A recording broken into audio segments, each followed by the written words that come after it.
کیا ہی خوبصورت بات اور مسلمانوں کے دلوں کی ترجمانی شیخ الحدیث اسماعیل سلفی رحمہ اللہ نے کہی۔ فتاوی سلفیہ میں 137 پر آپ ملاحظہ فرما سکتے ہیں، اہل بیت سے محبت اہل سنت کے نزدیک ضروری ہے۔ اس میں نہ کسی پر احسان ہے نہ خوشامد، کیونکہ یہ تو فریضہ ہے، بنیاد ہے۔ حضرت صلی اللہ علیہ وسلم سے محبت جزو ایمان ہے، اور اہل بیت سے محبت حضرت صلی اللہ علیہ وسلم کی محبت کا حصہ ہے۔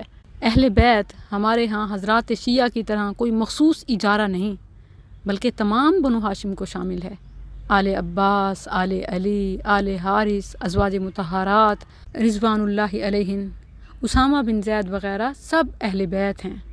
آیت تطہیر میں بیویوں کے بعد علی، حسن، حسین، فاطمہ رضی اللہ عنہم اجمعین نبی صلی اللہ علیہ وسلم کی دعا سے شامل ہوئے۔